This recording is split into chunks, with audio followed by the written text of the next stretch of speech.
Welcome to the Deconstructed Woman podcast, a podcast about breaking down barriers between women, exploring and sharing perspectives of each individual woman's experience, and discovering what we have in common and what makes us different. Hosted by Elisa Marie and Joji. Welcome back to the next episode of the Deconstructed Woman podcast.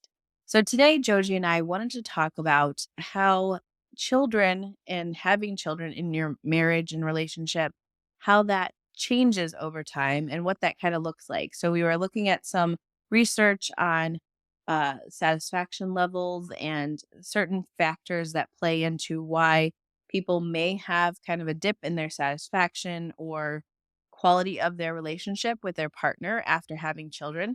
We wanted to talk about why that is, what are some of the things that contribute to it, and then kind of put in, as we usually do, our own experiences and 2 cents of what that kind of looks like and kind of going from there. So I was recently reading Take Charge of Your Fertility.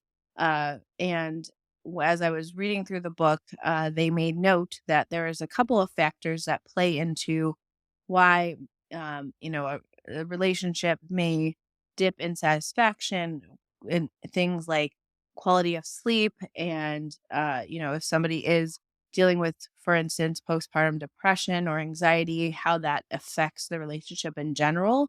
But there's also financial constraints, things that you have to think about that you didn't have to think about before, as well as just the change in your lifestyle from before you were parents. So all of these things can have an impact. And so again, Joji, I know that you had a research article, and so I'll let you kind of cite that and let us know what you saw in the research, and then we'll kind of go from there. Okay. So this article, there were two articles. This is the one I'm going to mention right now is not the research article per se, but it's an article that was in the magazine called Very Well Mind. And it's a section on relationships. And the article title is Coping with the Stress Children Add to a Marriage by Dr. Elizabeth Scott, who's a PhD. This was published January of 2023. And basically, what this article says is that some of the problems that couples face when after they've had children are conflicts over parenting, difficulty spending time with one another, fatigue and lack of sleep that Alyssa just talked about, financial challenges that Alyssa also mentioned, intimacy issues, lack of support, no alone time, and of course, the stress that's caused by trying to juggle the kids, work, relationships, and other obligations, I would imagine social obligations that pop up on your calendar. So, most of us who I think that listen and are active on this podcast um, are individuals that have children. And so, women, and there are also women who typically, most of our listeners work outside the home as well. And so, when we talk about juggling all these different things, this is nothing that is going to be a surprise to most of our listeners. As one can imagine, the idea of having a marriage and having children and working outside the home and obligations and the additional money that is required to have children and daycare and multiple children all clearly adds to the pressure cooker kind of scenario that a couple will find themselves in. And I think that, looking back on my experience, for me and my ex-husband, even the discussion of children was stressful. Originally, when we were prior to being married, we had talked about waiting 5 years to have children. And then once we got married, I actually was the one who wanted to start faster than the 5 years. 5 years all of a sudden seemed really long to me. And I thought, oh, I think I'd like to do this a little bit faster. I do think in hindsight now that, I had moved from my hometown to a new city. I didn't have very many friends here. I was in a new job. And I think that in my mind, having children would be something that would maybe accelerate sort of the settling down period for me, being in a new area and things like that. Obviously, as someone who had gone through a master's in social work, I knew that children were not going to necessarily settle things, but probably disorient it and create some destabilization. But I forged ahead with this campaign to move the time on our pregnancy. And as luck would have it, I got pregnant very, very quickly, and we sort of slid into that phase right away. And so for me, I will say that the campaign to want to get pregnant was something that probably kicked off some of the stress around having to influence your partner on moving up the timetable on that. And so for us, it was a little bit more of that negotiation, which I can also imagine would be with families who either couples who either have a hard time getting pregnant or have fertility issues that they're now looking at other methods of pregnancy where you sort of have to, it's almost like a transactional kind of a thing. How do you get this done? How do you accomplish the outcome that you want? And so I think that those are very similar scenarios to what I was talking about, maybe a different topic. But I do think that unless it's sort of you're open to it and letting things happen by chance, and then you get pregnant and it's a wonderful thing. And I think as I was talking to Alyssa before we started, I think that when you get pregnant, pregnancy is such a joyful event that not only do you and your partner typically are very happy about it, your family is very excited about it, your social situation, your social contacts are usually pretty excited for you as well. And so I think that nothing to take away from the joy of actually finding out you're pregnant and really looking forward and nesting into this new phase of your life. I definitely think that it starts off in a very, very good place. Except for if you have scenarios like I had mentioned. What do you think, Alyssa? What is your take on how that unfolded for you or in general with the people you know? I think that I mean, you know, for me and my husband, it kind of just took its course. Like we, had been together for a couple of years. We got married. We were married for a couple of years. So we didn't have any specific timeline. We didn't have any specific plans.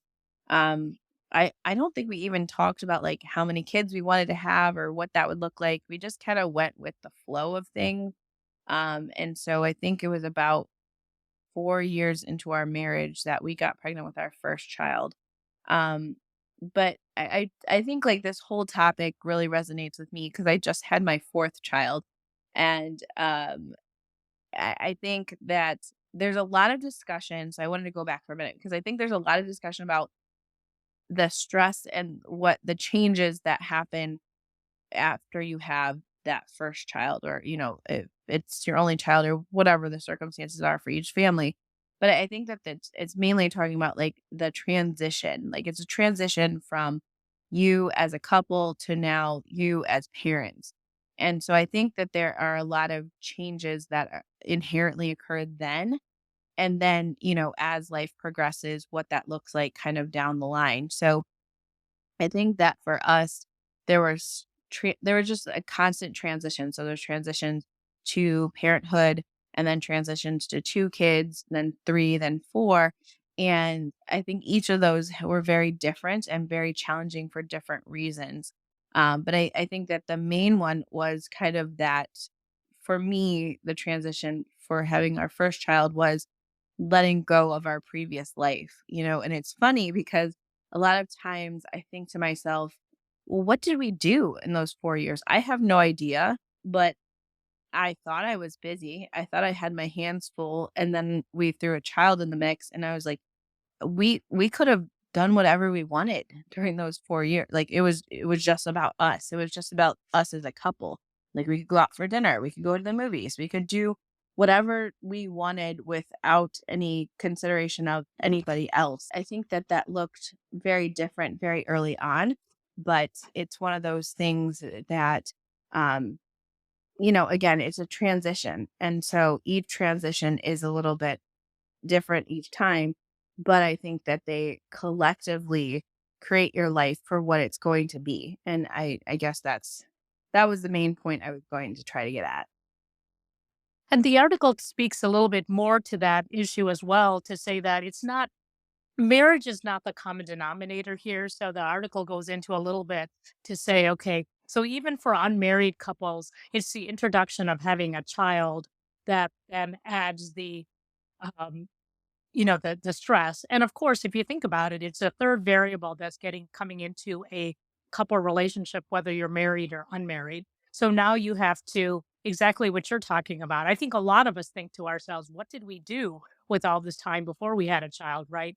And then you have a child and your whole life now becomes centered about around this little being that wholly depends on you for survival and care, Mhm. and both parts of the couple become so entrenched in caring for this baby that sometimes they ignore their own needs, or they may ignore the needs of the union, and so everything becomes so focused. And as we all know, I said this to my daughter-in-law once, once after her like baby shower for her first child, was enjoy this time, because once the baby comes, it's almost like you stop existing. And I think any woman who's had a baby understands what I'm talking about. Like, your life becomes eclipsed by this baby. So yeah, I think that it's definitely one of those things where you do lose you kind of well, I was gonna say like you kind of lose a part of you or lose your identity, but in some ways you gain a new perspective or a new identity in a lot of ways too. So I think that it's a little bit of both, where you shift from kind of that self-centered kind of and again, I'm not saying like people who don't have children are completely self-centered, but I'm saying like you're focused on you. And now all of a sudden, like you were saying, now you have this other person you have to focus on you. And they're completely dependent on you, at least for the first couple of years, to do everything. And so then your routines and your schedules all kind of circulate around that and what you could do before you can't. But that's not to say that it's not a great experience as well. I mean, if if it wasn't, I probably wouldn't have 4 kids. But um, again, I think that there's a lot of changes with that. And I want to go back. So, some of the discussion was about like sleep deprivation. And I think that is definitely part of it, though I found that that gets easier with time. At least like each progressive child I've had, like the sleep, I knew what to anticipate. I knew that I wasn't going to get as much sleep. I knew to be able to say, okay, I'm not going to sleep very well for these first couple of months, and that's okay. So I think initially it was very jarring, but uh, you kind of accept that this is a part of having a child. So I think that that part got easier. The financial constraints, I think that when we're talking about that, they usually most articles that I read overestimate how much children actually cost. And I think there's a lot of ways to offset that too. So I think again, if we're talking about like how do you counter these things, sometimes that's when one parent stays home to kind of uh overcome the financial burden of children. Obviously everybody's situation is different. If you're a single parent, or if you both can't, neither of you can stay home, then there are childcare costs, but those go down over time. Because I know when my husband just recently returned to work, he was like, "Oh my gosh, most of my paycheck's going to childcare." I said, "Well, that's only going to go down. I mean, once they get into school, it's much cheaper." So, there's different things to look at with that, and I'm trying to think of like some of the other factors, but I think that the relationship, the crux of this, why is the satisfaction level going down? I think some of that is because there is this shift from the other person, your partner, to the child, and I think that that's a lot of times what I see is like the biggest struggle is that all of a sudden now you're so hyper focused on the baby that turns into a toddler, that turns into a preschooler, that all of a sudden you stop focusing on your relationship. And so it's about turning and pivoting back and saying, wait, there's this other person. Let me check in with them. Let me make sure that our relationship is still going in the direction that we want it to, and we're both still on the same page. And that's really where it can go. Yeah, the one thing that you said that I wanna, add to is that's reflected in both the articles, and I will cite the other, research articles soon, is that part of the dilemma is that because, and we've talked about this before, because the female is more responsible and just naturally tied to childcare because of nursing or the sleep deprivation related to nursing, that a lot of the childcare tasks end up on the woman's plate. And there are ways that the man can help out, but just naturally, a lot of it falls on the woman. And the woman's stress in relation to those first couple of months is also heightened. And so then that also adds into the relationship between the couple. And one of the other factors, I know you were searching for those factors, has to do with like lack of support or also intimacy with a couple. Naturally, as you have children and there's a lot more things going on with younger kids, it is hard to carve out time for yourself as a couple. And best practice, of course, is to be able to have a date night or to try not to change the intimacy too much between a couple so that the children are not a scapegoat for, anything that is changing in the relationship. So this article also speaks to the fact that regardless of socioeconomic level or with what culture you belong to, this is just a natural development in the evolution of a family. And I think we all can agree to that. I don't think there's a culture out there that, wouldn't, that I can think of that children do not, because of the amount of work that every member of the family adds to the overall unit. It's not limited to one type of family or another type of family. It's just, I think, obviously the larger families you have, sometimes the older kids can help with the younger children. But I think that period of the first 3 to 6 months of a new baby in the family is going to be universally difficult for, every type of family unit. And so I do think that those are all, make a lot of sense in terms of, what do we do?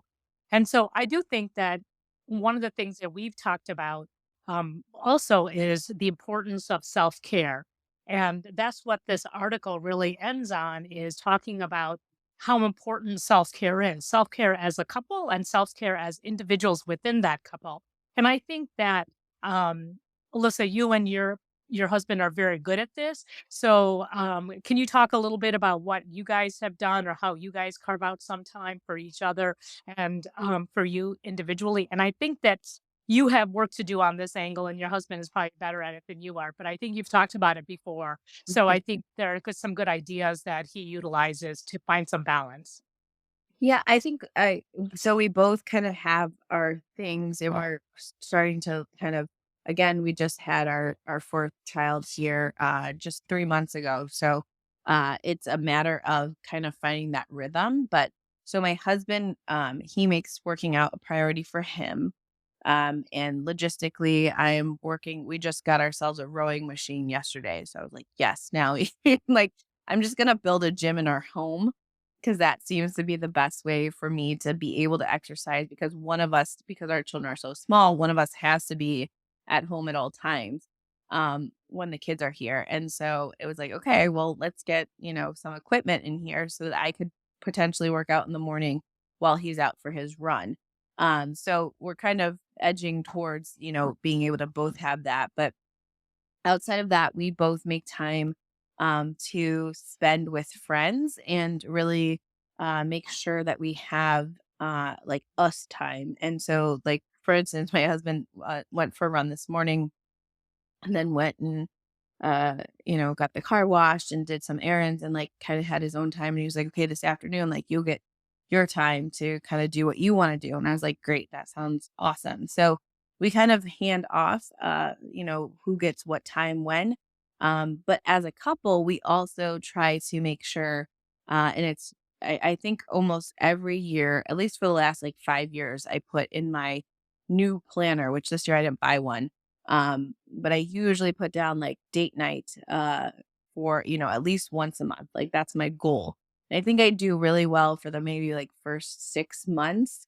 And then like the latter half of the year, which makes sense with the holidays and things like that, maybe.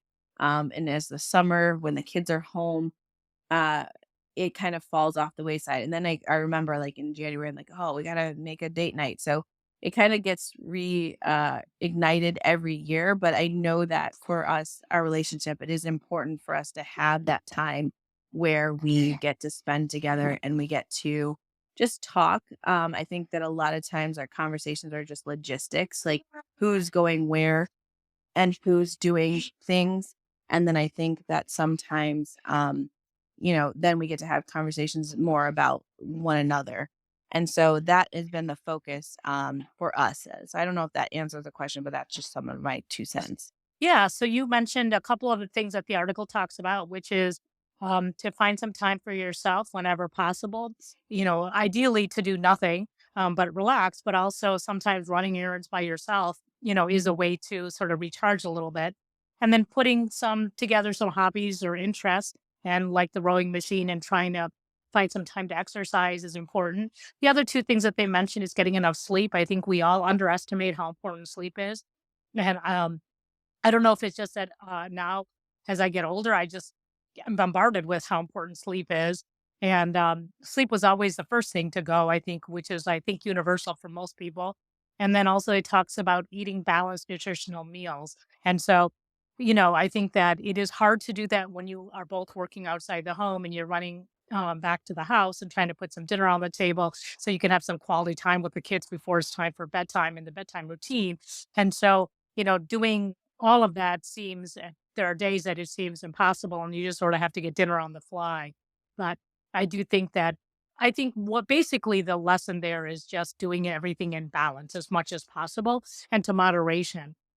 It does go on to talk about, not and I think that, Alyssa, I only have one child, and so I I thought it was hard enough for me, but I don't know. I think one of the greatest challenges I know with families that have more than, 2 or, 1 or 2 kids is being able to give every child one activity per season or how not to ignore one child's interest when you've got other children. How do you manage that in your house so that you guys don't get overwhelmed with 2 or 3 different sets of activities, um, each week because you have more than 1 or 2 kids? Ho Is there, like, a formula you guys use? I think you've alluded to it before, but I don't remember.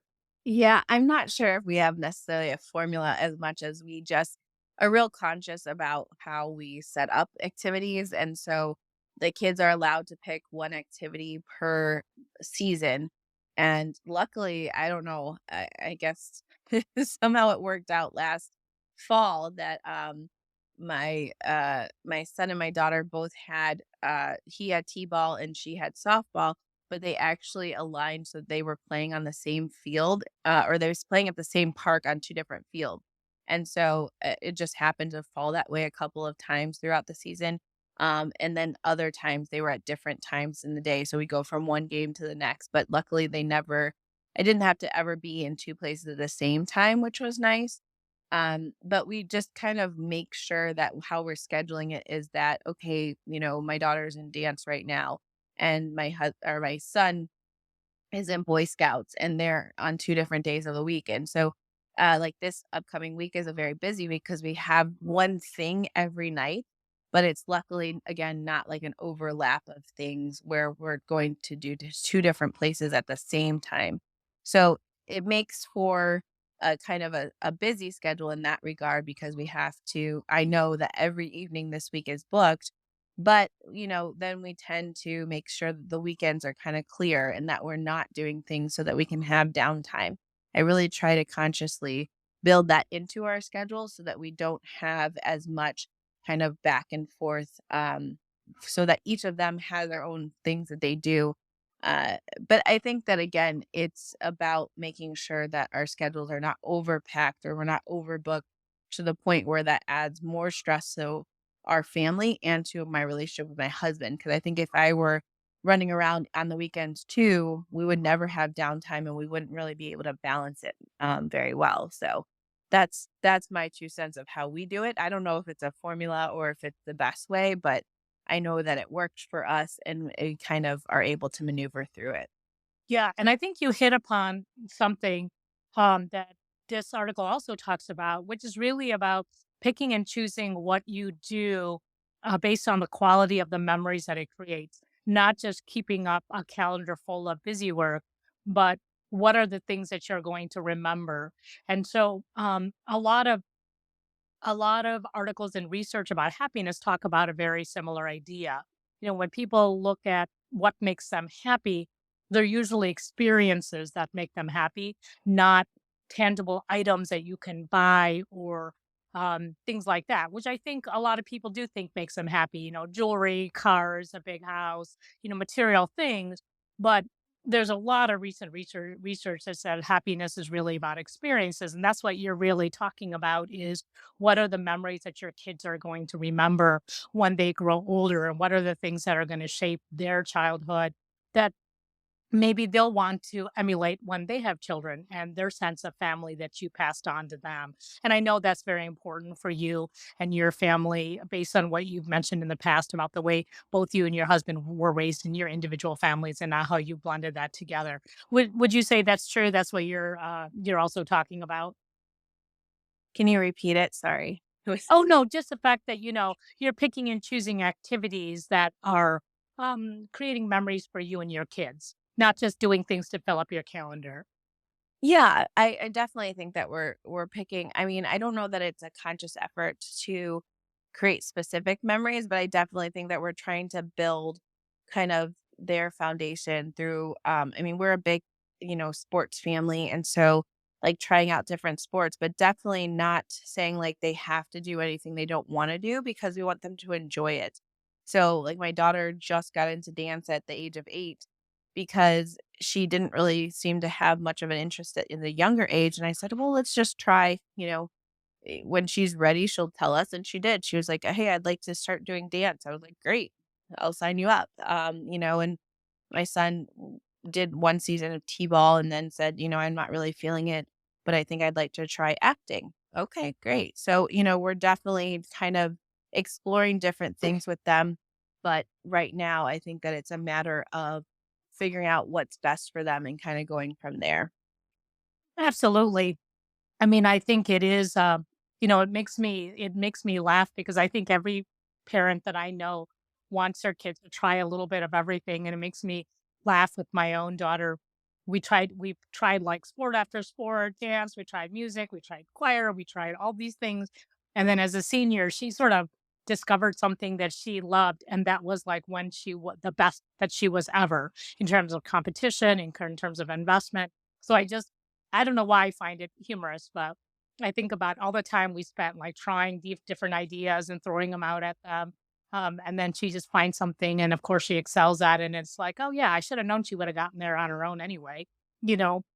But yet as a parent, I'm thinking, okay, we tried softball, we tried soccer, we tried volleyball, we tried dance, we tried music. You just sort of like go through your all the ideas, and then she found something, fell in love with it, and then just did awesome. And so they do lead the way if you let them. And as they get older, they have more input in that. So it's sort of very, very important.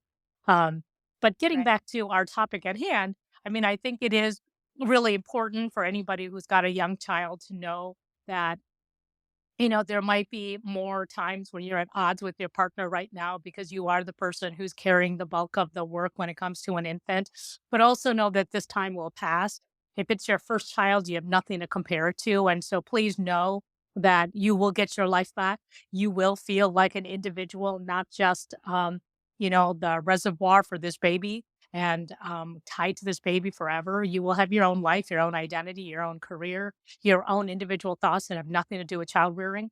And that this too shall pass. And like Alyssa said, life gets so much better each day because they get older and more independent. And there will be a time where they will really want nothing to do with you. I can guarantee you that. And so enjoy the times where they do want that hug and they do like to cuddle with you and they do hang on every word you say because you're the most important person in their life because that also does change. And so it is really important, but it is also significant to carve out time for you and your partner and you and yourself because you are an important part of that, um, just that algorithm. If you're not taking care of yourself, then you can't take care of anybody else and you won't be helpful to your partner or to your child. So these are all really important things. They're easier said than done. You have to make a conscious effort to do it. And I will say that looking back, now that my daughter is on her own and out of the house, I definitely enjoyed the empty nest period of my life. I was a very active parent, tried to do a lot of different things, but there it does get better and they land and they're launched and now you get your life back. And the one thing that I saw in the research, which I think is important to underscore as well, is that marriages that get to the empty nest without getting divorced or separated are people who work at that relationship. So a lot of parents, unfortunately, cave into the pressure of these issues because it does get very difficult if you don't follow some of these best practices.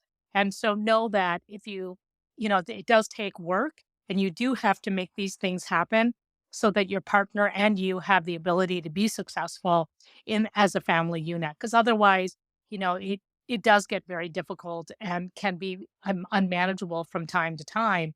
But you need to have good coping skills in place. Alyssa, do you have anything to say about that before we wrap this up?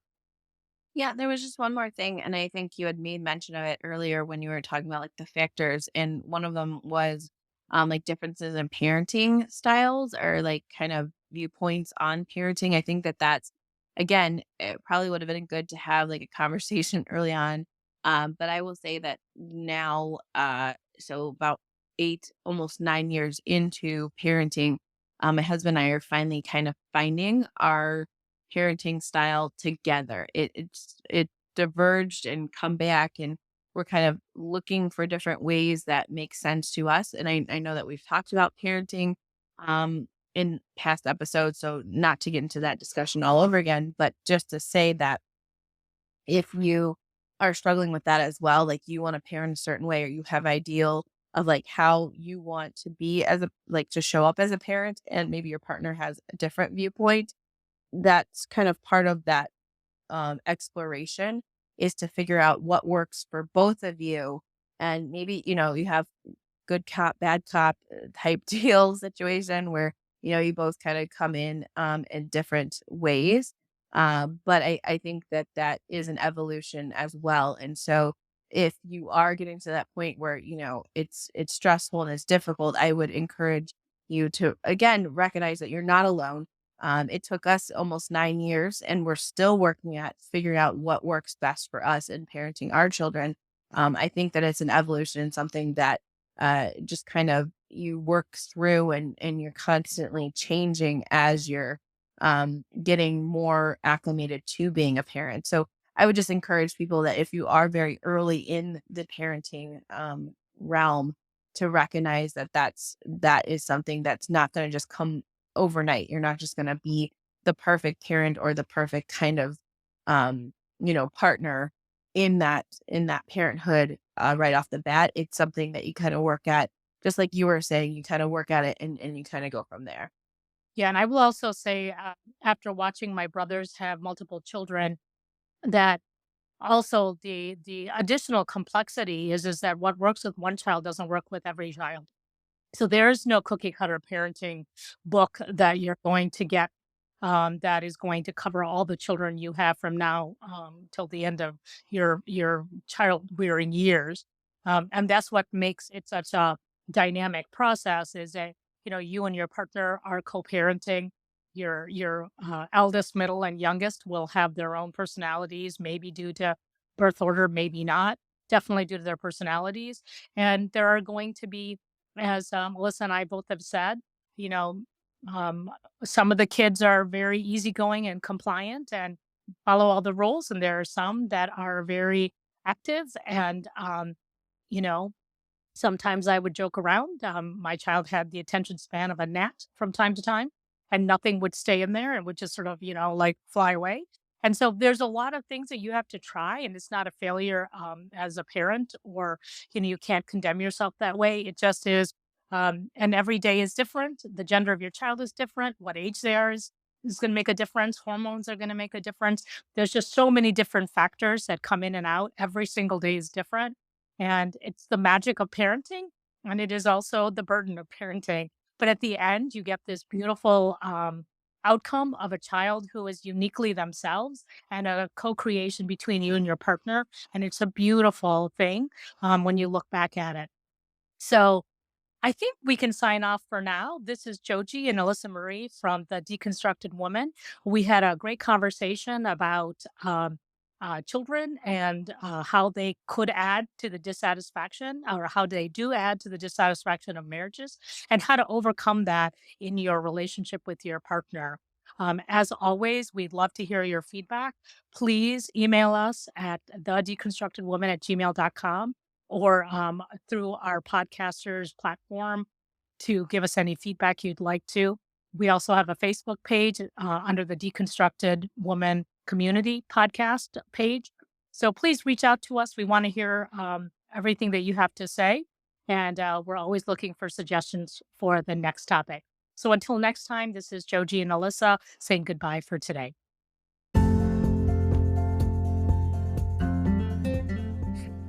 Thank you for listening to our podcast, The Deconstructed Woman. If you liked this podcast, please share it with your friends, rate this episode, or subscribe to be notified of all new content. We want to hear from you, our listener. Do you have thoughts on the discussions we're having? Want to share topic suggestions? Or want to join us for a topic that you're passionate about?